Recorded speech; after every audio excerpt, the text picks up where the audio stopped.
অনেক দিন পর অফিস থেকে 5 দিনের ছুটি পেয়েছি। শরীরটা যা খারাপ করেছে না, মাথাটাও বেশ যন্ত্রণা আছে। ভাবছি এই 5 দিন কি করা যায়। ঠিক সেই সময় দেখা হয়ে যায় রাহুলের সাথে। রাহুল আমার ছোটবেলার বন্ধু, একই কোম্পানিতে কাজ করি আমরা। কি রে, শরীরটা তো দেখে ভালো মনে হচ্ছে না, রাহুল বলল। হ্যাঁ রে, তো কাজের চাপ না, শরীরটার 12টা বেজে গেছে। এই 5 দিন ছুটি পেলাম রে সবে। বাহ, সেক্ষেত্রে দেওঘরে আমার দাদুর এক জমিদার বাড়ি আছে, তো এখন কেউ থাকেও না ওখানে। কিন্তু রামকে বললে তোর জন্য একটা ঘর পরিষ্কার করে তো রেখে দেবে। তুই ওখানে গিয়ে কয়েকদিন কাটিয়ে আয় না, শরীরটাও গ্রামের হাওয়ায় ঠিক হয়ে যাবে। বেশ অনেকক্ষণ ভাবার পর অনেক জোর করায় মেনেই গেলাম। শহরের এত ধোঁয়া বালি থেকে কয়েকদিন মুক্তি পেলেই হয়তো শরীরটা ঠিক হয়ে যাবে ভাবলাম।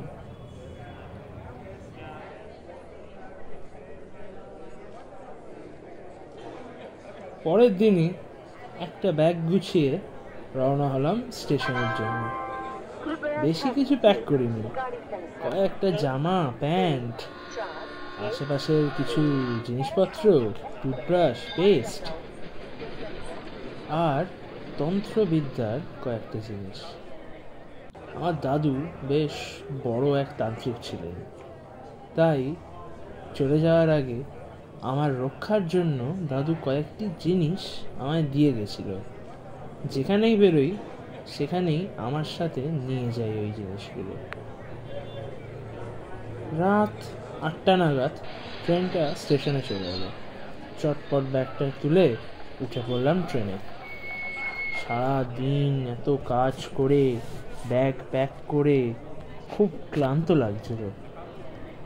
পিঠটা সিটে ঠেকাতে না ঠেকাতেই ঘুমে চোখটা ঢুলে আসতে লাগলো। 2:30-3টে নাগাদ দেওঘরে পৌঁছানোর কথা ভাবলাম। বেশ অনেক দেরি আছে।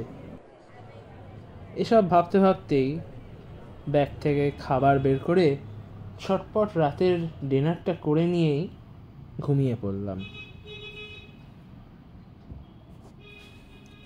ঘুম ভাঙল ট্রেনটা কেঁপে ওঠার অনুভবে।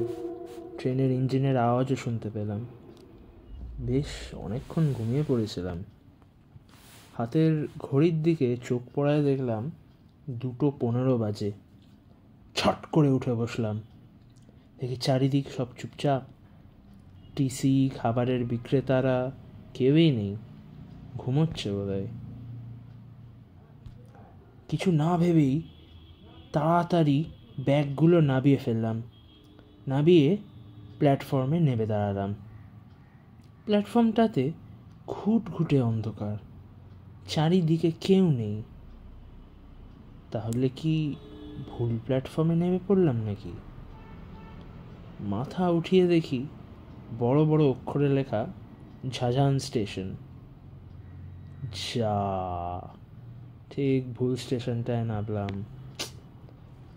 পিছন ফিরে আবার ট্রেনে উঠবো ভাবছি, দেখি ট্রেনটা চলতে শুরু করে বেশ অনেকটা আগে এগিয়ে গেল। আরে, খুব মুশকিল করলো তো। এত রাতে এরম অজানা স্টেশনে এবার কি করি আমি? স্টেশনে তো খাবার দাবার, জলের বিক্রেতা কেউই নেই। এদিক ওদিক দেখছি, কিন্তু কাউকেই চোখে পড়ছে না। ঠিক এই সময়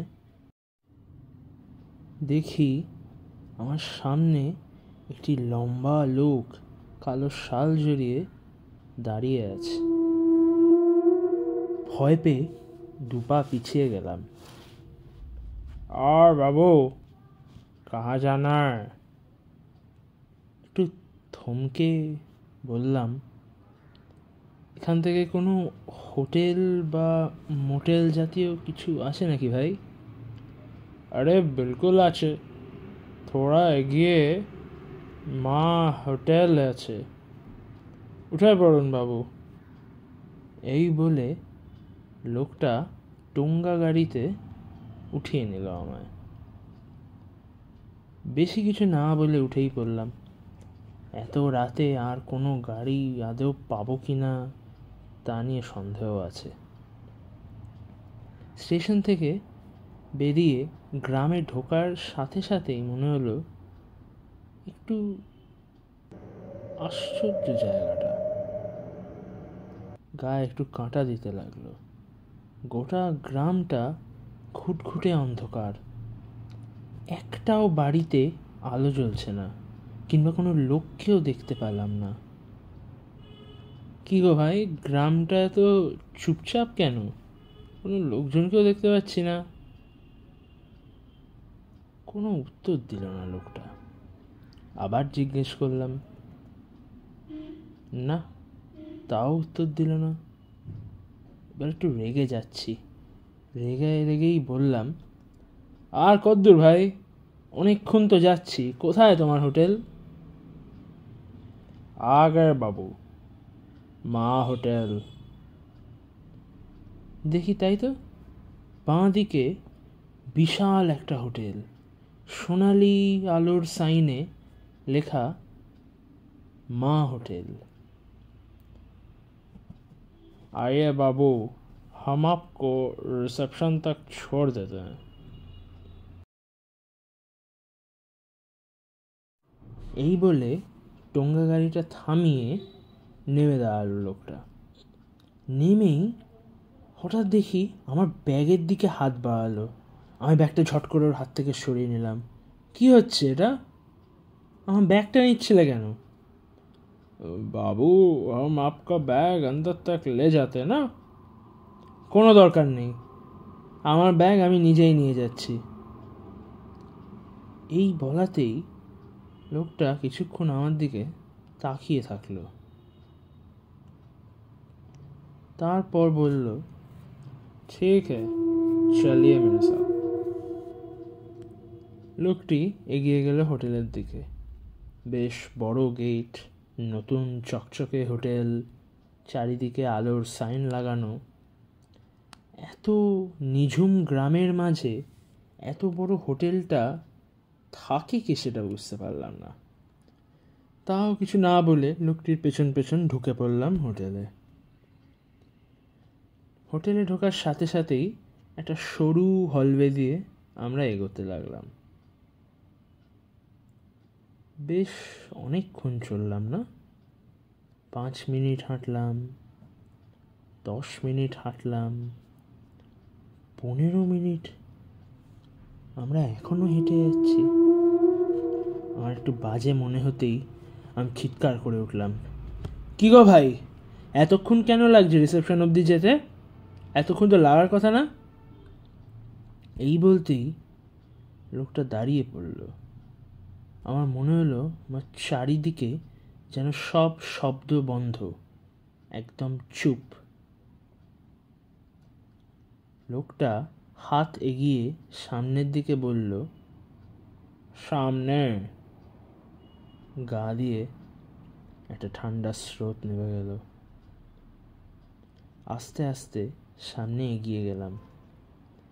এগোতেই দেখি একটা বেশ বড় ঘরে ঢুকলাম।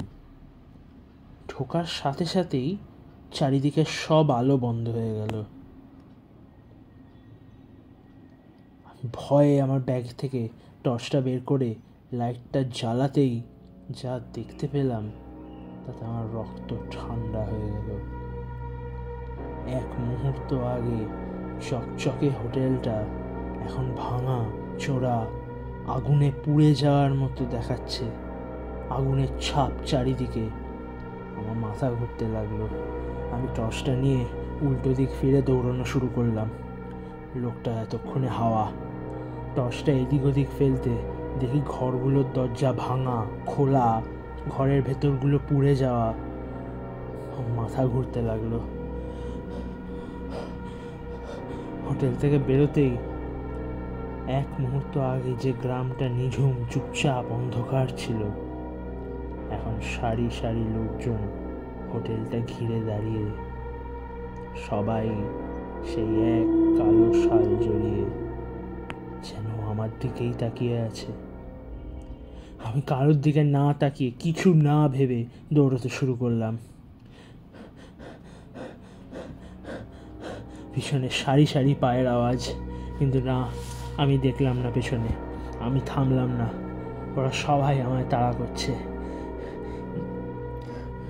10 মিনিট দৌড়ানোর পরই ওই তো স্টেশন। কীভাবে জানি না, কিছুভাবে স্টেশনে পৌঁছেই আমার আর কিছু মনে নেই।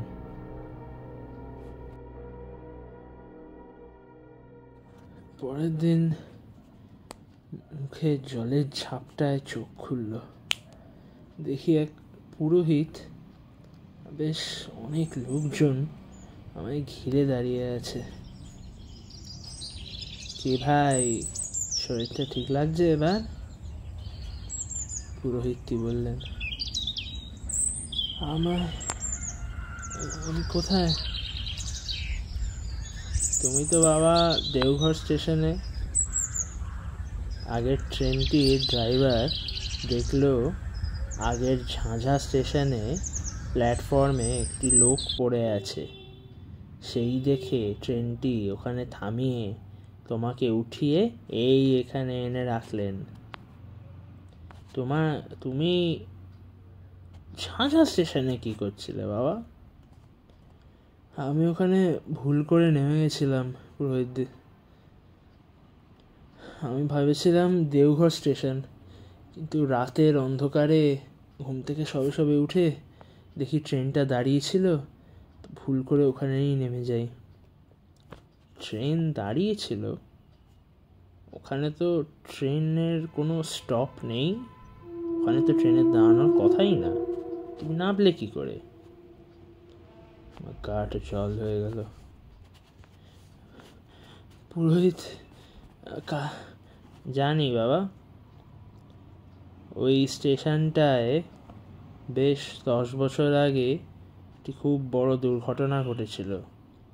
মাঝরাতে হঠাৎ আগুন লাগায় পুরো গ্রামটি জ্বলে ধস হয়ে যায়। কোনো লোকই বাঁচে না।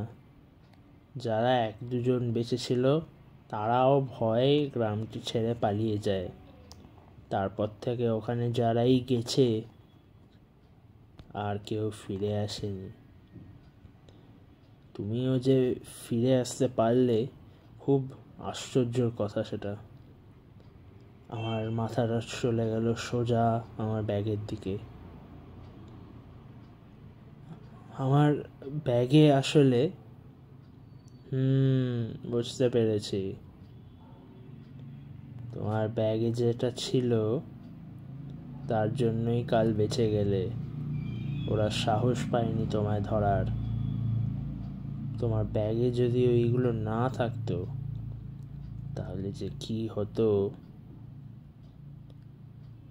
এই বলে পুরোহিত আমাকে জল, খাবার ছোটোখাটো দিয়ে উঠিয়ে দাঁড়ালেন। আমিও একটুক্ষণ বিশ্রাম করে বেরিয়ে গেলাম সেখান থেকে। আর চাই না গ্রামের হাওয়া।